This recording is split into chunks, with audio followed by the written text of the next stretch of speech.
Satisfy your need for happiness through your own curiosity with the Ranveer Show. You've seen so much of the mountains, It's beautiful actually. And imagine if you go for really months altogether, Ranveer. And every day is like a step into the unknown, right? You don't know where you're going to end up. You don't know where you're going to sleep. You don't know whether you're going to find food. You see beautiful pictures of the Sahyadris there. In 2019, I was able to cover 200 forts in just 2 months. Do you like exploring the Sahyadris as well? Yeah, Sahyadris are perfect during the winter. So come back. This is some of those beautiful water bodies with one of my buddies. The beauty of the Sahyadris is it's naturally it's beautiful, just like the Himalayas, but you have that rich history, all these like forts out there, and every fort has a story, right, of some conquest. So I've done a lot of mapping and exploration in the Sahyadris also. How do you feel inside the forts? Yeah, it gives you something, right? To step on a rock cut step somewhere that was cut out there like 4 centuries ago. Many of these forts date from the 16th, 17th century, I understand.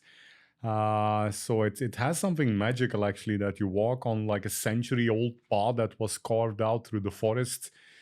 And it's a little bit different. Like the geography here is more like volcanic geography. I think Sahyadris were formed with like some 20 layers of volcanic eruptions. So you get these beautiful like vertical cliffs where the Deccan Plateau drops down into the Konkan foothills. And similar to the Himalayas, so here I used to go with a small backpack for 2 months continuously and stay during the night in some of these small little hamlets, farming hamlets at the base of the forts. And there again, experiencing really warm hospitality. I still remember at the base of one of the forts where, again, I was trying to just settle down in a small temple in the center of the village, and people actually came to the temple. They picked me up, took them into their house, gave me a bucket of hot water to take a shower after almost a week.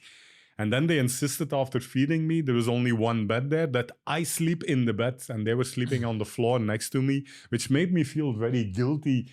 So, I mean, it's really heartwarming. A little bit of technical stuff here in the Sandan Valley. So, Have you ever slipped during your rock climbing sessions? Yeah, so I've done, like, as I said, some 10,000 kilometers roughly just in the last couple of years itself across the Himalayas. The terrain can be steep and dangerous. But I think before this, I was a bit of an ultra runner. I used to run like 4,000 kilometers every year in the mountains in South. Wow. So I think the legs are pretty strong, and I haven't had any ankle twist or anything. I haven't gone in any 128-hour experience. Yeah, you're a very interesting man, Peter. Yeah, I mean, it's you have to realize, I think, 2 things. One, life is short, number one. And secondly, nature, we live on a very beautiful planet. People don't realize it. So don't really focus too much on career and work until you're old and it's too late. Try to take a break and explore and really experience some of this beautiful nature out there. It's really amazing. What goes on in your mind when you see all those stars up there? Yeah, look at this again. It's like beautiful. You see clouds of stars there. Yeah, that's what I told you. When you sleep and it's just you, the campfire and the Milky Way on top of you, you feel like some cosmic connection. Actually, I told you I'm not a religious person, but at that moment, you feel like there is something out there. There is some force out there which is bigger than all of us. And I think all of us are connected with some kind of invisible energy. And you can really feel that. I mean, it's like you're pretty close. You're at 4,000 or 5,000 meters. You see the beautiful stars on top of you, and you kind of feel some connection that you're part of something bigger.